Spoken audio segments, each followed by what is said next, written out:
चल दोस्तों इस वक्त हम सावन प्यादे रेजिमेंट के सामने हैं। यहाँ पर जो 1917-18 में जो आलमी जंग अजीम है अव्वल उसके शहदा की कब्रें हैं।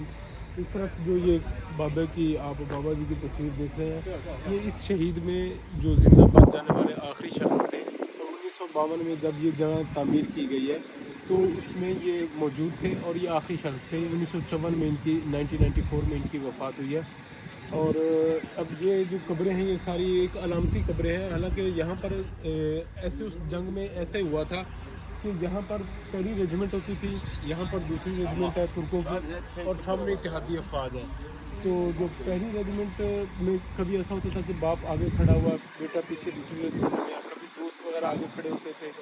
उसमें जब इतनी तेज़ी से गोलियाँ हो रही होती थी, बमबारी हो रही थी कि जनाजा पढ़ने के लिए टाइम नहीं था, तो बहुत से फ़ौजी ने खुद ही अपना जनाजा पढ़कर और ख़ुद ही अपनी ज़िंदगी में ही अपना जनाजा पढ़कर वो शहीद हो रहे थे।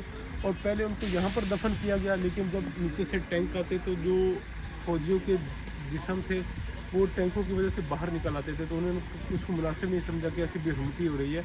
फिर उनको ये जो नीचे हमारी वादियाँ हैं यहाँ पर इनमें दफन कर दिया गया। दफन मतलब इज्तिमाई कब्रें, एक कब्र खोद कर 1000 आदमी को या 500 आदमी को उसमें दफन कर दिया गया। इसलिए इसे खून वाली वादी कहा जाता है। अगर इस तरफ आप दिखा सके तो सारी इस वादी को, ये 5-7 किलोमीटर की वादी में तकरीबन 20 से 25 हज़ार जो है वो तुर्क फौजी दफन है।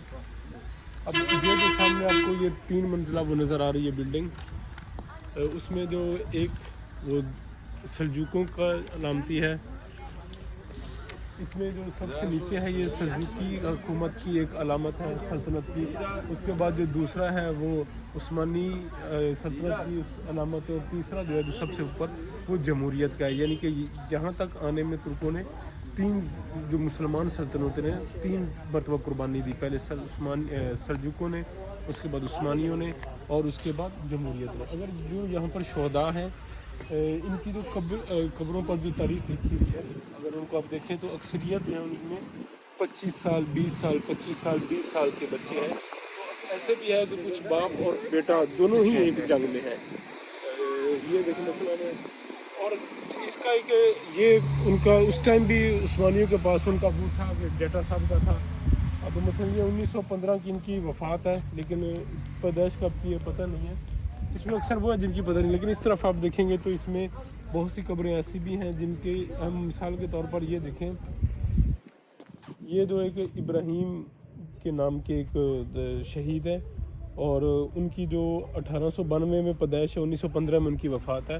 तो लगभग जो है ये 30 साल की कम उम्र के सारे नौजवान, इसका मतलब ये कि जितने भी ये शहीद हुए हैं इनमें अक्सरियत इनकी नौजवान शहदा थे। और जब भी आप चनाकल आएँ तो ज़रूर यहाँ पर फ़ातिहा पढ़े। हम भी एक मरतबा फ़ातिहा पढ़ देते हैं शहदा को। अल्लाह ताला कभी भी दोबारा इस मिट्टी पर इतनी कत्ल व गारत ना हो, इतनी कुर्बानी किसी कौम को भी ना देनी पड़े। बहुत